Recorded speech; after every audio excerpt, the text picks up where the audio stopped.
교회 안에 있는 교인들에게 대해서 말씀하고 있는데, 얼핏 보기에는 교회 안에서 능력이 있고 유능한 교인들로 생각이 됩니다. 왜냐하면 초대교회 상황으로 볼 때에 오늘이나 내일이나 다른 도시에 가서 한 1년 정도 그 도시에서 머물면서 장사를 해서 크게 사업에 이익을 남기자라고 계획을 하는 교인들입니다. 그렇지만 야고보가 지금 말씀하고 있는 교인들은 굳이 사업을 하거나 장사하는 교인들만 이야기하는 것은 아닙니다. 사업하거나 장사를 하는 교인들을 예로 들었습니다마는 야고보가 지금 이야기하고 있는 교인들의 영적인 문제, 야고보가 염려하고 있는 것은 사업을 하든 학교에서 공부를 하든 직장 생활을 하든 교회 생활을 하는 교인들의 생활 가운데 염려스러운 부분이 있기 때문에 야고보가 이야기를 하고 있습니다. 내년에 이런 일을 계획하자. 내가 앞으로 몇 년 이후에 혹은 한 5년이나 10년 이후에 이런 일을 하자.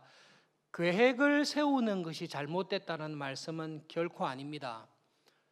계획은 세워야 됩니다. 코로나19처럼 예상하지 못했던 어려움이 우리의 삶에 찾아올 때가 있습니다. 전혀 건강에 대해서 걱정하지 않았는데요.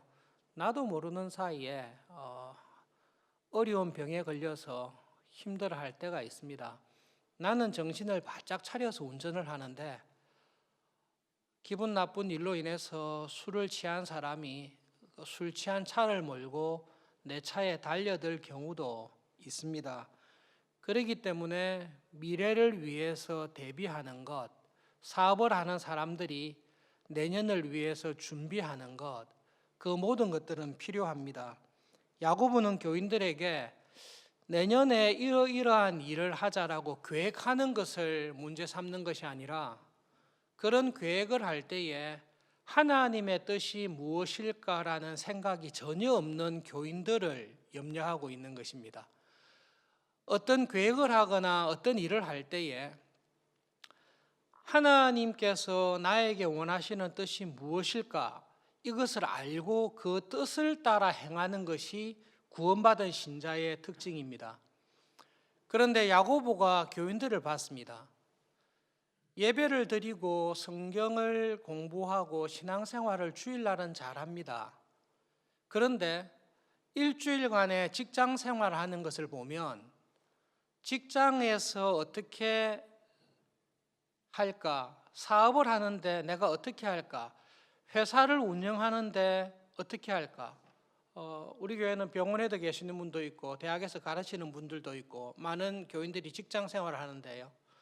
주일날에는 와서 신앙생활을 잘 합니다. 그런데 일주일간 직장에서 업무를 할 때에 내가 운영하는 사업처를 운영할 때에 학교나 병원에서 일을 할 때에 이 학교에서 이 병원에서 내가 운영하는 이 기업에서 내가 다니는 이 직장에서 하나님의 뜻이 무엇일까를 생각하면서 살아가는 교인이 안 보인다라는 것이 문제입니다. 지금 야고보가 교인들을 향해서 말씀을 전하면서 염려하는 교인은 주일날 와서 예배를 드리고 신앙생활은 잘 하는데 막상 이 사람들의 직장생활이나 사회생활 할 때는 하나님께서 이 직장생활을 어떻게 하라고 하실까?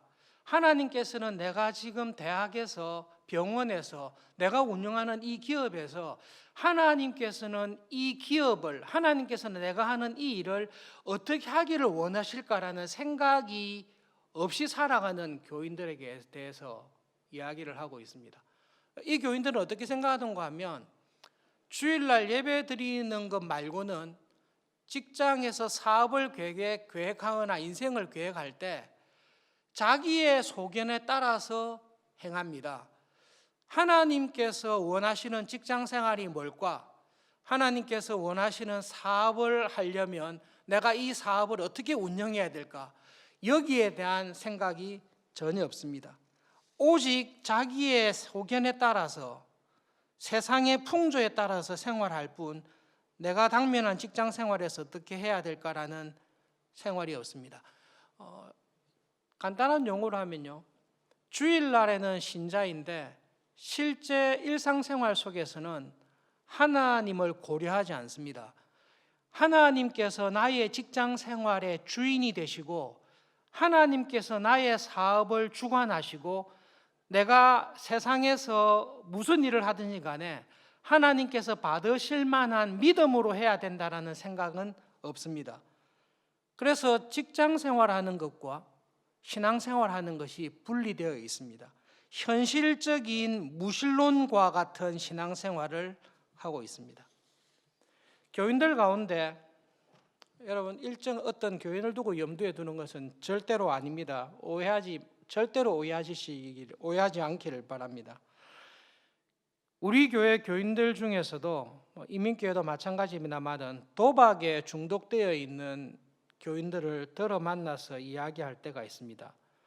직접 이야기를 나누기도 하고 상담을 하기도 하고 혹은 통해서 듣기도 합니다. 여러분, 주식 투자나 펀드 투자가 결코 나쁜 것이 아닙니다. 제가 참 존경하는 후배 하나가 있습니다. 정권회사에서 평생을 직장 생활을 했습니다. 제가 그 후배하고 대학 시절에 워낙 친하게 지낸 것도 있고 제가 염두에 두고 있는 교회의 성실한 교인으로 살고 있기 때문에 그 후배를 만나서 이런저런 이야기를 나눕니다. 신앙적인 이야기도 나누고 80년대 초에 참 좋은 선후배로 만나서 지금까지 신앙적인 이야기도 나누고 출석하고 있는 교회들에 관한 고민도 나누고 있습니다. 정권회사에서 근무를 하고 있는데요, 그 후배에 독특한 면이 있습니다. 주식을 투자하거나 펀드를 투자하거나 채권을 사거나 모든 운영을 할 때에 이 후배는 한 가지 생각을 합니다. 내가 고객의 돈을 투자받아서 이 사람의 돈을 가지고 주식을 하거나 채권을 하거나 펀드를 하는데 이 후배의 고민은 딱 한 가지입니다. 첫째로는 고객의 자산을 보호해 줘야 된다는 생각이 있습니다. 두 번째로는 내가 이 고객의 돈을 주식이나 펀드나 채권이나 여러 가지 상품에 투자할 때에 내가 투자하는 이것이 하나님께서 보시기에 신자다운가 아닌가를 항상 고민하면서 직장 생활을 합니다. 습관적으로 평생을 그렇게 했습니다. 제가 귀국해서 수십 년, 20년이 지나고 난 다음에 만났는데요, 만나서 간혹 이야기를 나눕니다. 그러면 항상 고민이 이겁니다. 이게 돈을 버는 것도 돈을 보호하는 것도 문제인데 자기가 정권회사에서 고객의 돈을 받았을 때 고민하는 것은 이것입니다. 이 고객이 가지고 있는 돈, 재산을 어떻게 하면 안전하게 관리할 수 있을까? 투자를 해서 돈을 얼마나 벌까? 이쪽 관심은 별로 없습니다. 손해는 안 보고 해야 되지만 이 후배의 관심은 어디 있는가 하면 이 사람이 정권이나 주식에 투자하려고 하는데 이 사람이 수고하여 번 돈을 어떻게 하면 내가 잘 보호해주고 조언해 줄 수 있을까? 청지기로서 이 사람이 투자한 금액을 어떻게 하면 안정적으로 투자할 수 있도록 조언을 해주고 지도해 줄 수 있을까? 그 생각이 그 후배의 마음에 딱 있습니다. 그리고 투자하는 거나 여러 가지 돈을 운영하는 걸 보면 고객이 자기한테 막 푸시할 때가 있다고 합니다. 여기에 투자해달라 이러면 이익이 많이 남는다라고 하는데 그런 고객과 이 후배는 많은 시간을 이야기를 합니다. 그것이 아니라 자기가 생각하는 신앙적인 고민 속에서 여기에 투자하는 것이 맞습니다. 그리고 이 후배는 자기의 신앙에 어긋나는 쪽에 대해서는 투자하는 것을 하지 않습니다. 신기한 거는 그 후배를 만나서 이야기를 나누고 오면요, 이야기할 때도 그렇지만 이야기를 나누고 오면 목사님을 만나고 참 신앙이 좋은 목사님을 만나온 것처럼 감동이 있습니다. 콜링이 목사가 아니라 콜링이 정권회사일 뿐이지 이 후배의 모든 고민과 관심 속에는 내가 이 정권 회사에서 일을 할 때에 하나님의 뜻에 합당하게 살아가는 것이 어떤 것일까? 내가 신자로서 어떻게 이 고객의 자산을 관리하고 조언해 주는 것이 좋을까라는 고민을 가지고 평생 살아갑니다. 그리고 이 지혜와 힘을 어디서 얻는가 하면 교회의 예배를 통해서 얻습니다. 교인들 가운데 여러분, 내가 하고 있는 것이 건전한 투자인지 하나님이 기뻐하시지 아니하는지 투기인지, 이게 중독에 빠져서 신자로서는 해서는 안 될 투기와 같은 일을 하고 있는지 없는지는 분명하게 알 수 있습니다. 그런데 정말로 걱정스러운 것은 조금만 생각해보고 돌아보면 이것이 하나님이 기뻐하지 않는 일이라는 것을 알 수 있을 텐데, 그것을 모르는 상태에서 그 일에 전념하는 교인들이 있습니다. 야고보는 지금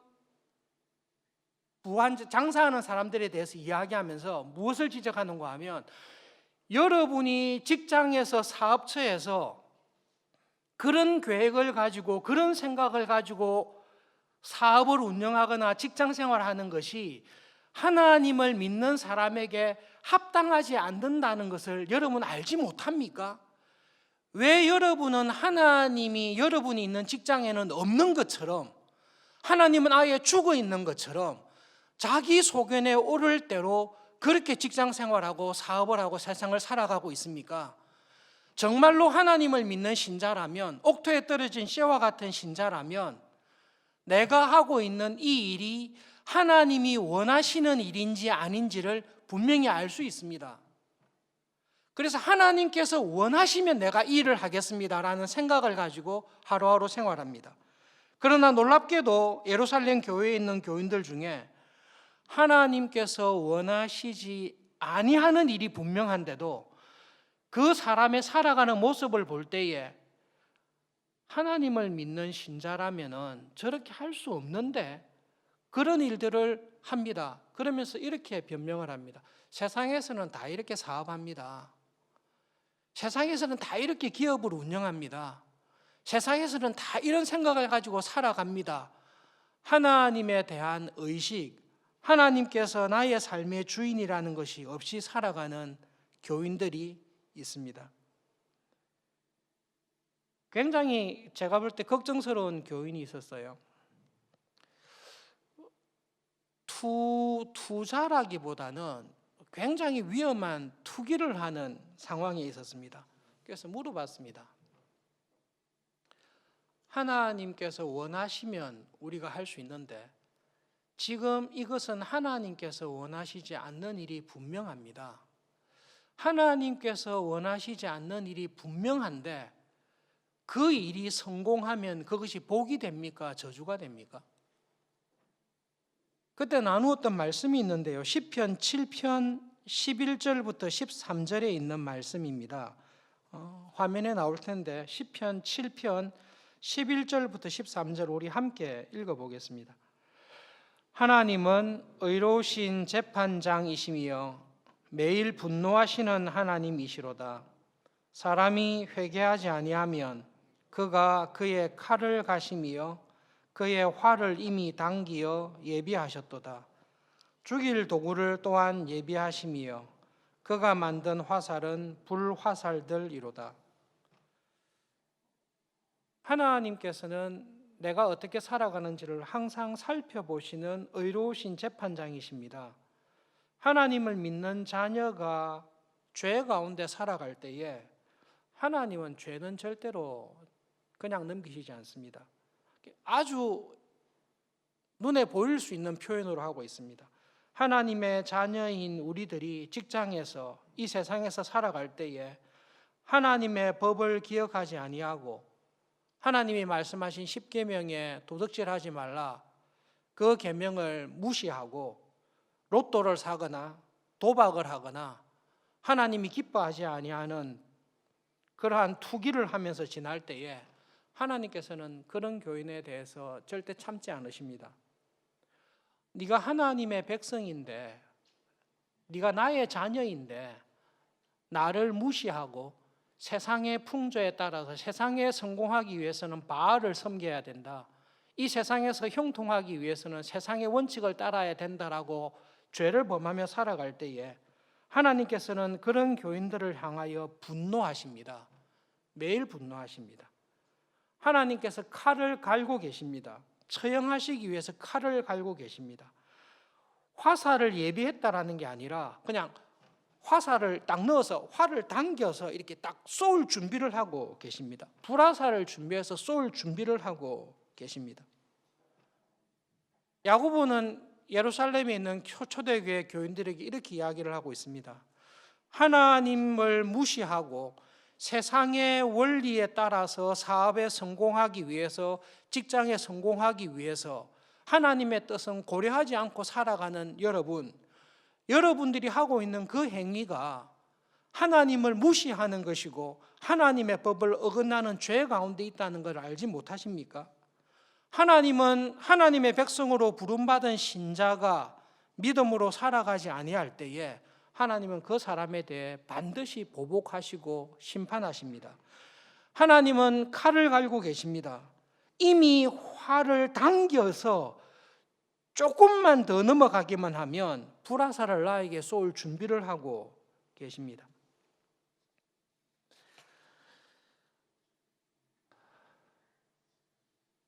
코로나19로 어려운 가운데 있습니다.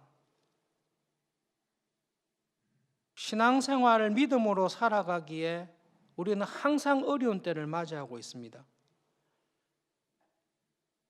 고등학교 1년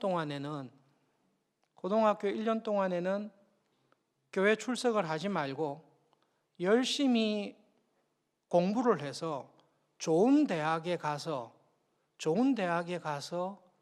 하나님께 영광을 돌리고, 대학에 가서 신앙생활을 열심히 하면 하나님께서 고등학교 3학년 1년 동안 믿음으로 살지 않았던 것을 보상해 주실 거다. 저희 고등학교 때 누누이 들었던 이야기였습니다. 학교 선생님들 중에도 집사님이 계셨습니다. 실제로 이야기를 했습니다. 나도 교회 집사인데 네가 고등학교 1년 동안만 주일날 학교에 와서 자습을 하면 너는 전국 수석을 할 수도 있다. 제 이야기가 아닙니다. 전국 수석을 할 수 있다. 그럴 때 내가 전국 수석하게 된 것은 하나님의 은혜입니다.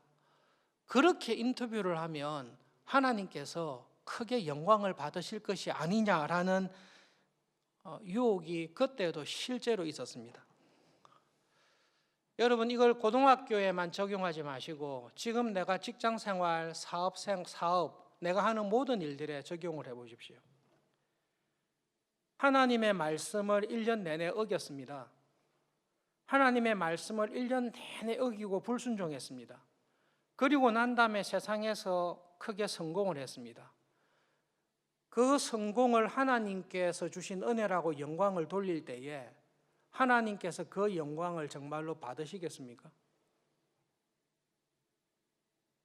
정말로 그렇게 살았던 학생의 신앙 고백을 제가 1년간 하나님의 말씀을 무시했습니다. 주의를 거룩하게 지키는 일을 다 깨뜨렸습니다. 1년간 내가 공부하는 일에만 전념했습니다. 그리고 전국 수석이 되었습니다. 나에게 이런 전국 수석의 영광을 주신 하나님께 감사를 드립니다라고 할 때 하나님께서 그 감사를 받으시겠습니까? 가정하다고 여기시겠습니까?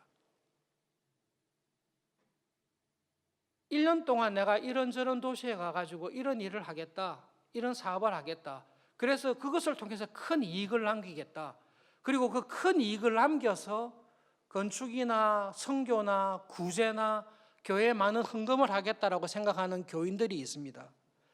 야고보는 무엇을 보는가 하면 그들의 그 모든 생각 가운데 하나님을 인정하지 아니하는 불신을 그들에게서 보는 것입니다.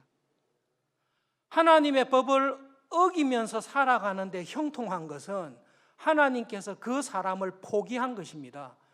여러분, 정말로 하나님께서 나를 사랑하시고 나에게 은혜를 베푸실 때는 내가 한 발자국을 옮길 때마다 하나님의 뜻에 어긋나면 말씀을 통해서 내가 잘못된 길로 가고 있다는 것을 반드시 깨우쳐 주십니다.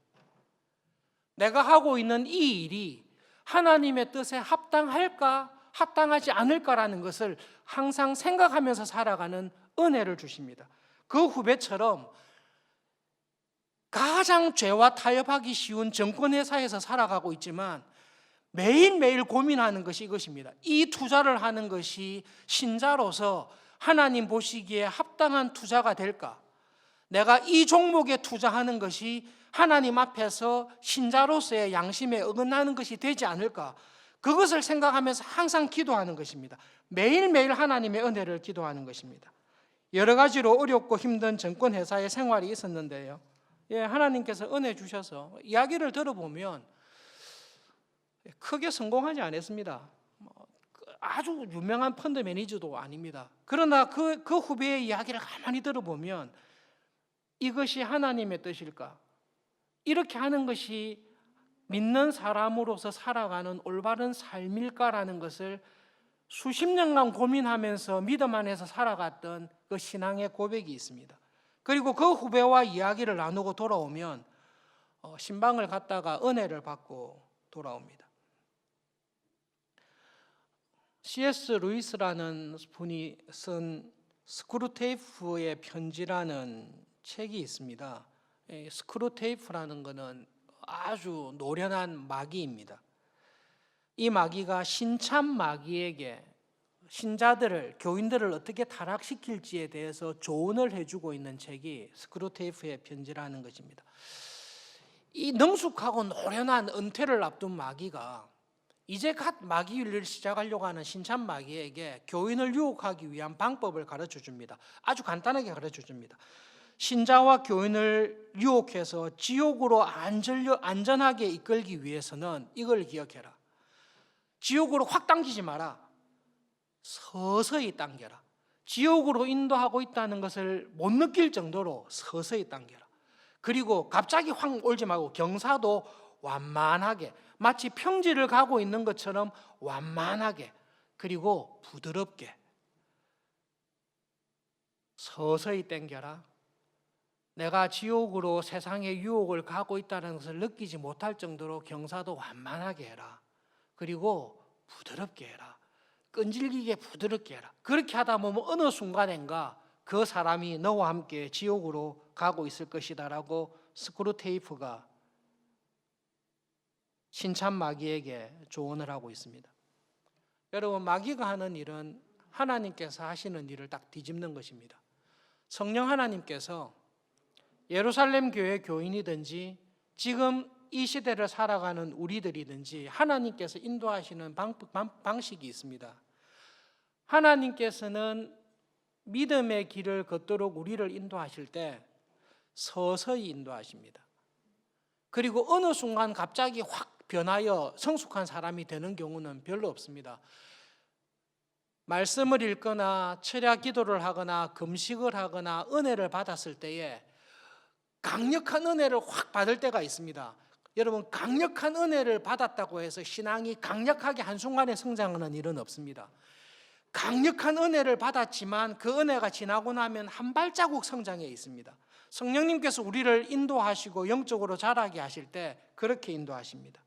그러나 한 걸음 한 걸음씩 하나님의 은혜를 사모하며 살아갈 때에 나도 모르는 사이에 하나님의 나라의 믿음의 길을 걷도록 우리를 딱 인도해 주십니다. 교인들하고 공부를 하거나 또 갈렙 성경 공부를 하거나 할 때에 한편으로 참 안타까운 부분이 있습니다. 지금 건 몇 개월에 걸쳐서 믿음의 열매가 뭐냐? 행함이 있는 믿음으로 열매를 맺는 성도가 되자, 이게 표인데요. 목사님, 하나님이 찾으시는 믿음의 열매가 무엇인지를 잘 모르겠습니다. 직장에서 믿음의 열매를 맺어야 된다고 하는데, 내가 하는 대학 생활에서 믿음의 열매를 맺어야 된다고 하는데, 내가 있는 대학교에서 병원에서 기업체에서 믿음의 열매를 맺어야 된다고 하는데 믿음의 열매가 무엇인지를 참 모르겠습니다. 책을 2권이나 읽고 매주 만나서 2시간 가까이씩 계속 몇 달을 이야기하고 있는데요. 믿음의 열매가 무엇인지를 정말로 모르겠습니다. 솔직하게 진지하게 고민하는 집사님들이 있습니다.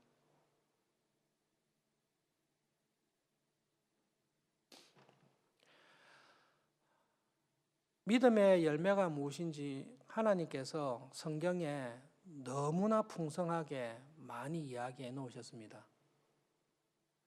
그리고 직장에서 하나님의 뜻을 따라 직장 생활한다는 것이 무엇인지를 10계명을 통해서 풍성하게 이야기해 놓으셨습니다. 목사님, 저는 이게 투기인 줄을 몰랐습니다. 도적질하지 말라라고 하나님께서 말씀하셨을 때에 하나님께서는 로또 복권을 사는 것, 하나님께서는 투기에 가까운 돈을 굴리는 것, 그 모든 것이 하나님께서 기뻐하지 아니하는 것이라고 십계명에서 분명하게 말씀하고 계십니다. 왜 믿음의 열매가 무엇인지를 모를까? 너무너무 분명하고 간단. 하나님 나라의 열매가 무엇인지를 왜 모를까? 신천지에 관한 이야기를 들으면서 왜 우리 교회 교인들이, 집사님들이 믿음의 열매가 무엇인지를 왜 모를까에 대해서 반성을 하게 되었습니다. 코로나19 사건 때 신천지가 많이 문제를 일으켰습니다. 여러분, 신천지는 14만 4천 명인데요. 14만 4천 명이 구원을 받을 수 있다고 하면 지금 놀랍게도 14만 4천 명이 넘었습니다. 신천지에 14만 4천 명에 들어가려면 처음에 신천지 사람들이 와서 접촉하면서 공부하고 이런 거는 못 들어갑니다. 정말로 14만 4천 명에 들어가려면 일주일에 3번씩 한 번에 모여서 2시간씩 6개월 동안 신천지에서 가르치는 공부를 집중적으로 하고 시험에 합격해야 신천지 교인이 될 수 있습니다. 생각해 보십시오. 일주일에 3번 모여서 모일 때마다 몇 시간씩 공부를 하고 6개월을 공부하고 난 다음에 신천지에 들어갈 수 있습니다. 하나님의 뜻에 대해서 잘 모릅니다. 왜 모릅니까? 하나님의 뜻을 분명하게 가르쳐주는 믿음의 열매가 무엇인지를 가르쳐주는 하나님의 말씀에 매일 귀 기울이면서 살아가면 하나님께서 믿음의 열매가 무엇인지를 분명하게 가르쳐 주십니다. 여러분, 아침에 하루를 시작하기 전에 큐티를 하고 기도를 하면서 하나님께 은혜를 구하십시오. 하나님, 오늘 내가 하루 종일 학교에 있어야 됩니다. 하루 종일 직장에 있어야 됩니다. 하루 종일 내가 있는 일터에 있어야 됩니다. 이 일터에서 하나님께서 나에게 원하시는 일이 무엇입니까? 내가 중요한 결정을 내릴 때에 어떤 결정을 내리면서 살아야 됩니까를 매일매일 하나님께 물어보시고 기도하시고 성령님께서 가르치는 대로 한 걸음씩 순종하면서 살아가십시오. 그러면 나도 모르는 사이에 하나님의 나라가 내 안에 깊게 들어옵니다. 주일날 말씀을 들었습니다. 성경 공부를 했습니다. 소그룹 모임을 했습니다. 근데 직장에 딱 가서 내가 일을 할 때는 내 마음속에 하나님은 온데간데 없습니다. 내가 여기서 어떻게 말하고 어떤 생각을 하고 어떻게 기업을 운영하고 어떻게 직장 생활하는 것이 하나님의 백성다운 하나님의 뜻에 합당한 신자의 삶이 될까라는 생각 자체가 아예 없습니다. 야고보가 지적했듯이 내일이나 모레쯤 내가 다른 곳에 가겠다. 거기에 가서 내가 1년간 이런 일을 해서 사업을 하고 직장 생활을 하겠다라는 생각이 있는데요.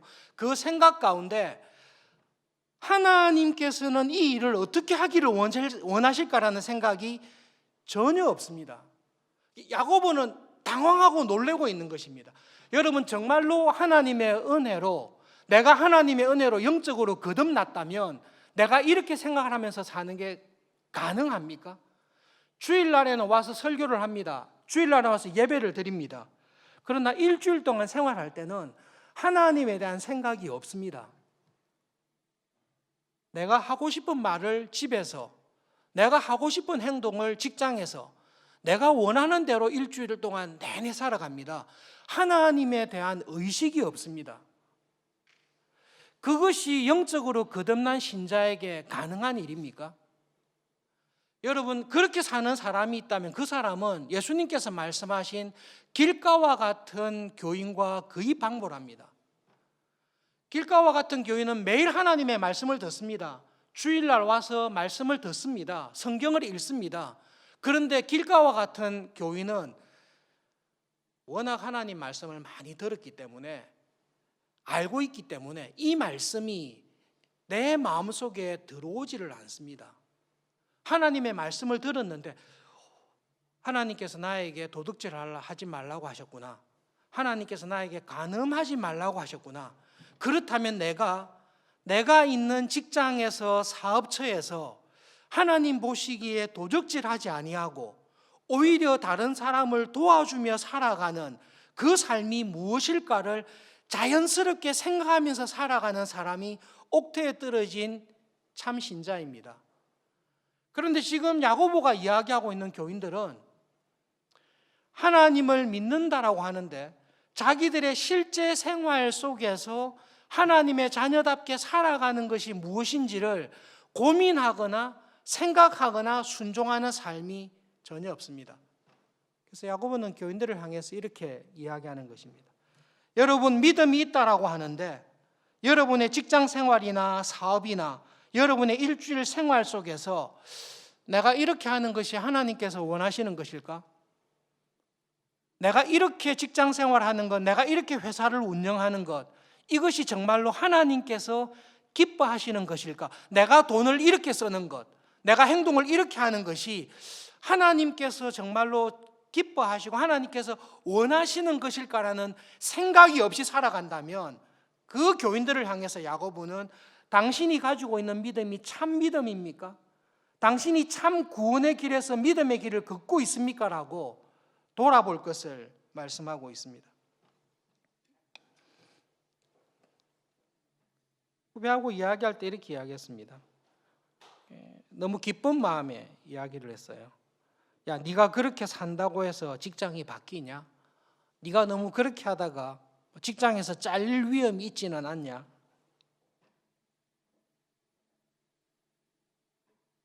하나님을 믿지 아니하는 학교에서, 병원에서, 대학에서, 기업체에서 내 혼자 믿음으로 살려고 애를 쓰고 있습니다.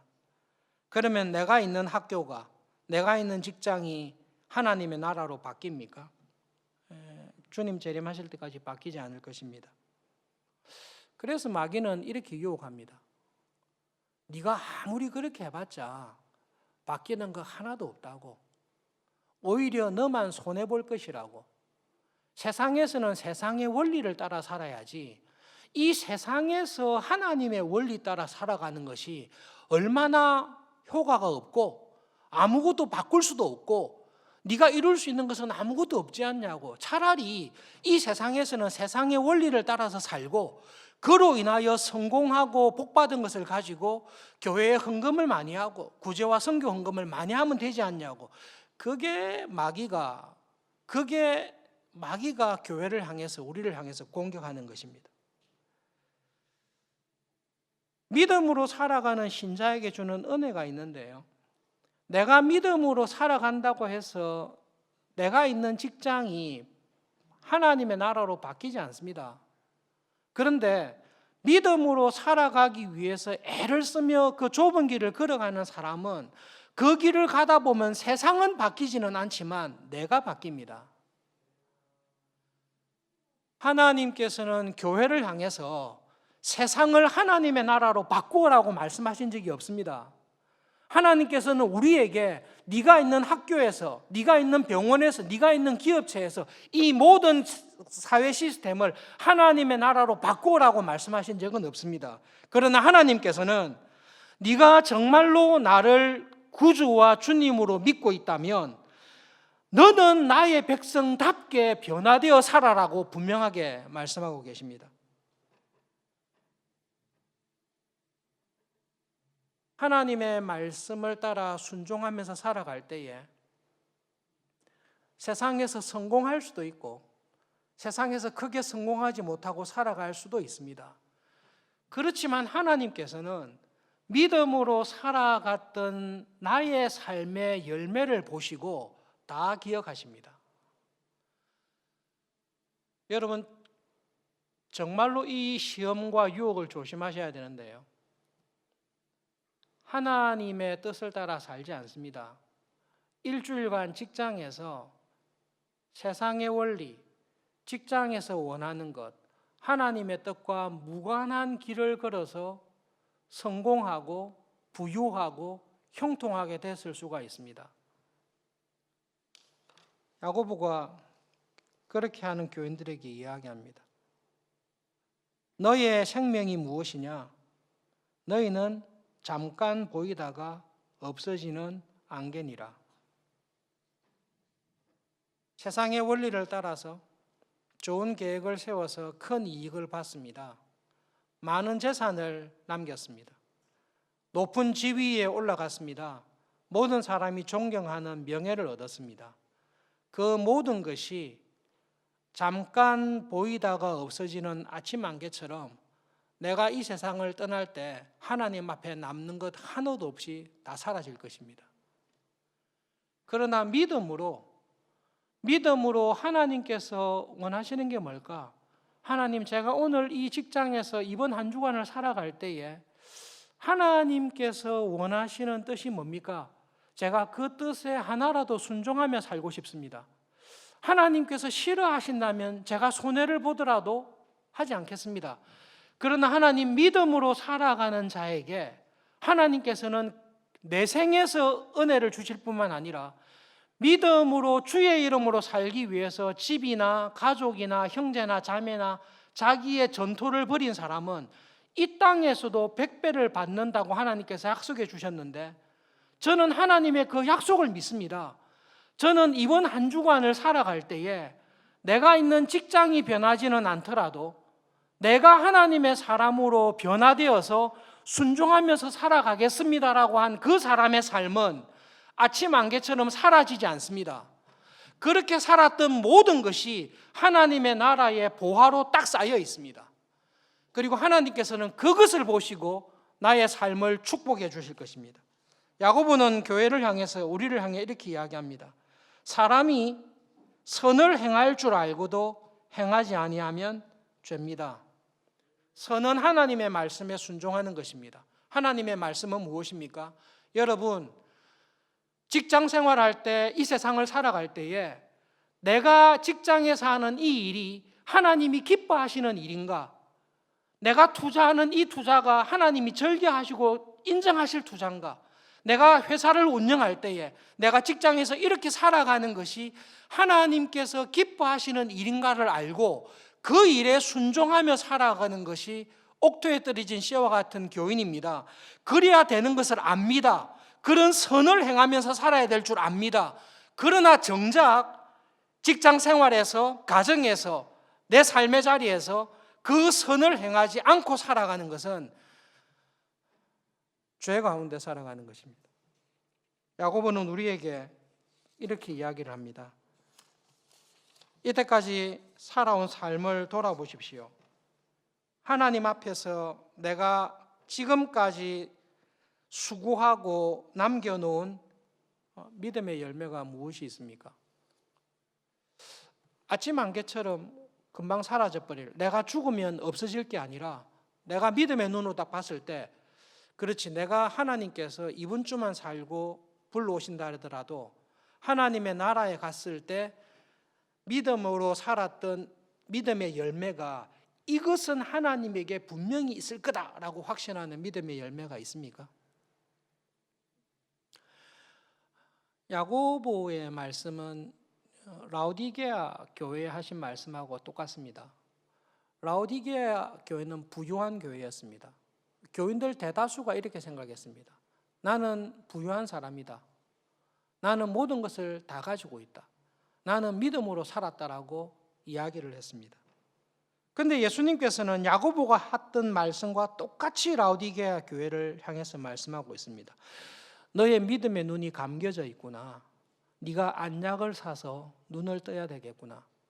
내가 볼 때에 너는 세상적으로는 부유하고 종교적으로는 뭔가 남겼다고 생각하지만 하나님의 나라에 하나님이 찾으시는 믿음의 열매를 남긴 것은 하나도 없는 교회가 라오디게아 교회입니다.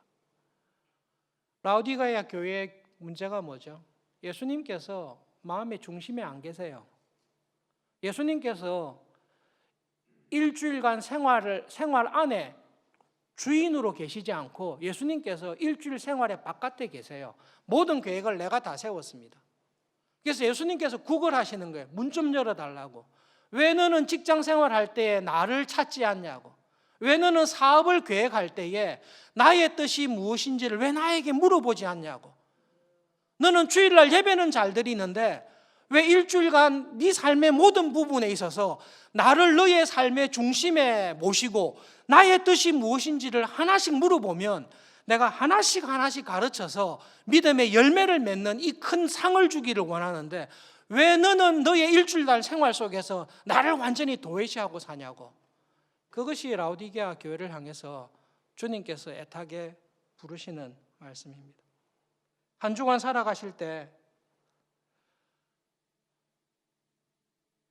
하나님께서 내가 있는 이 자리에서 내가 교수를 하든 의사로 지내든 회사를 운영하든 내가 직장에서 맡은 일을 하든 무슨 일을 하시든지 간에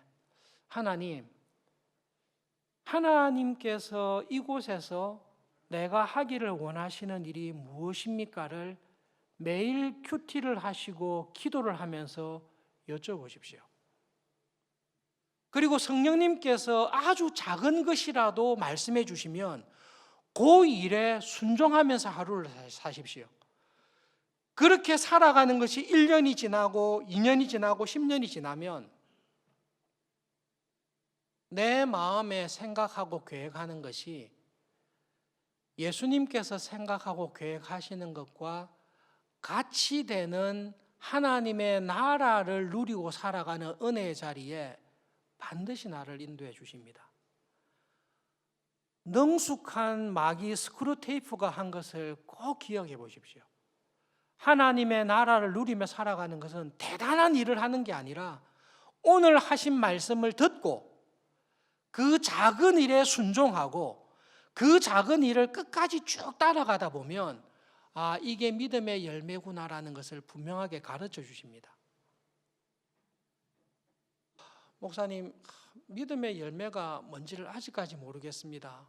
하나님 나라를 이 땅에서 이루며 살아가는 것이 구체적으로 뭔지를 모르겠습니다. 그런 어려움이 있는 우리에게 하나님께서 은혜 주셔서 코로나19 바이러스를 주셨다라고도 볼 수 있는데요. 이 기간 동안에 하나님의 말씀을 읽고 묵상하며 기도하는 일에 더 전념하실 수 있기를 바랍니다. 하나님, 코로나19를 빨리 끝내주십시오. 매일 우리가 드리는 기도입니다. 그런데 여러분, 이 코로나19가 분명히 언젠가는 확실히 끝날 텐데요. 끝나기 전까지 그 어느 때보다 날마다 하나님의 말씀을 듣는 일에 전념합시다. 전념합시다. 활동이 줄어들고 시간이 있을 때에 하나님의 말씀을 더 듣고 하나님의 은혜를 더 간절히 구하는 말씀과 기도에 전념합시다. 세상은 바뀌지 않더라도 하나님 저를 변화시켜 주십시오. 하나님께서 우리를 구원하신 목적이, 나를 구원하신 목적이 딱 한 가지인데요. 내가 잃어버렸던 하나님의 형상을 회복하는 것, 그 아들의 형상을 본받게 하기 위해서 우리를 구원하셨다. 로마서에서 분명하게 말씀하십니다. 그 구원의 길을, 믿음의 길을 이번 한 주간도 하루하루 믿음의 선한 싸움을 싸우면서 그 구원의 길을 걸어갈 수 있기를 간절히 바랍니다. 말씀을 기억하면서 우리 함께 기도하겠습니다. 첫 번째로, 하나님, 이 시간 저희의 믿음의 눈을 열어주십시오.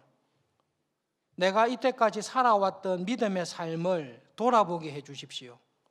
아침 안개처럼 사라져버리는 것들만 쌓아놓지는 않았는지 깨닫게 해주십시오. 하나님의 나라의 보물을 쌓아두며 살아가는 믿음의 한 주간이 되도록 하나님 저에게 은혜를 주십시오. 두 번째로는 하나님, 코로나19 바이러스를 하나님께서 천사에게 명령하셔서 기적적으로 멈추어 주십시오. 하나님만이 그 일을 주관하시고 하나님만이 그 일을 이루실 수 있다는 것을 믿습니다. 하나님, 그 은혜를 우리나라에, 그 은혜를 세계에 하나님 허락해 주십시오. 두 가지 기도 제목을 가지고 우리 함께 기도하겠습니다.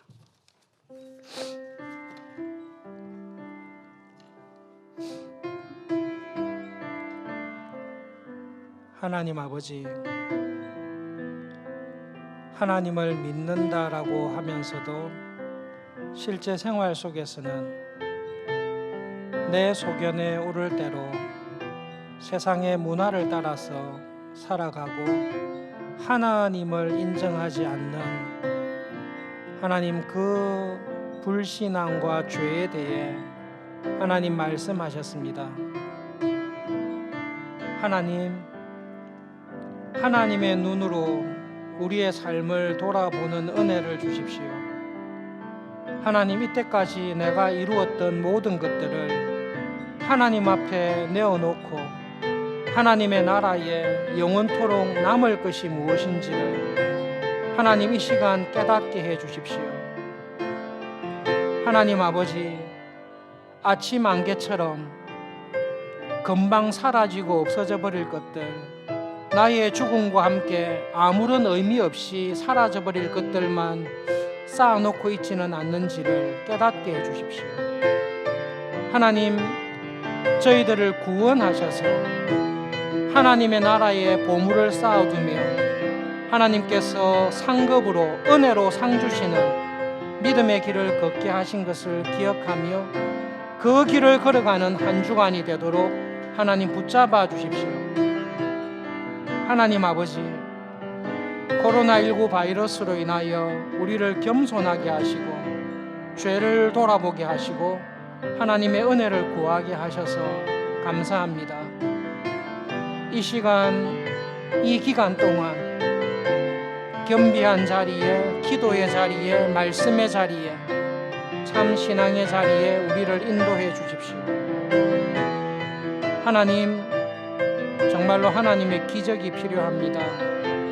하나님께서 우리를 불쌍히 여겨주시고 하나님, 우리의 죄가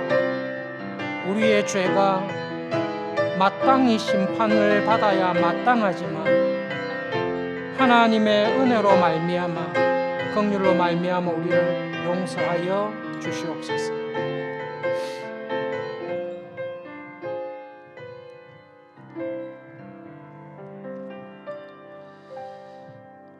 하나님, 신문 보도를 통해 매일매일 드러나는 우리 한국 사회의 도덕적인 타락과 범죄들을 생각할 때에 하나님께서 진노하시고 심판하실 수밖에 없다라는 것을 하나님, 저희 스스로도 인정합니다.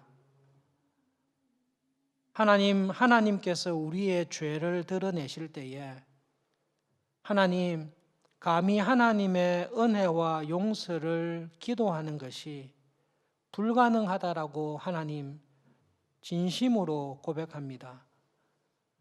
그럼에도 불구하고 하나님 아버지, 하나님께서는 솔로몬의 기도를 들으시고 죄악된 길에 있는 백성이 그 죄를 진심으로 뉘우치고 하나님의 자비와 긍휼을 간절히 구할 때에 땅 끝에 있다 할지라도 다시 이곳으로 돌리시는 하나님이신 것을 기억하며 하나님 회개의 자리에 있기를 소원합니다. 하나님, 이 기간 동안 말씀을 통해 성령님을 통해 우리의 모든 죄를 돌아보게 해주시고 그 죄와 싸우며 회개하는 은혜 주시기를 간절히 기도합니다. 하나님, 하나님의 기적이 필요합니다. 하나님의 긍휼하심으로 인한 하나님의 기적이 필요합니다. 우리를 불쌍히 여겨주십시오. 하나님은 의인을 찾는 분이 아니라 하나님은 죄인을 불쌍히 여기시고 하나님은 회개하는 죄인들에게 은혜 베푸시는 하나님이신 줄을 믿습니다. 하나님, 우리의 옷을 아니라 우리의 마음을 찢으며 하나님 앞에 회개하는 은혜의 시간이 되도록 하나님 코로나19 기간 동안 저희들을 붙잡아 주십시오. 이번 한 주간을 살아갈 때에 하나님 아버지, 아침 안개처럼 사라져버릴 일들에 우리의 인생을 허비하지 않게 해주십시오. 내가 있는 자리에서 하나님의 뜻이 무엇일까? 하나님께서는 이곳에서 어떤 일을 원하시는지를 기도하며 하나님의 사람으로 변화된 삶을 살아가는 좁은 길을 주님과 함께 감사함으로 살아가는 하루하루가 되도록 붙잡아 주십시오. 예수님의 이름으로 기도합니다. 아멘.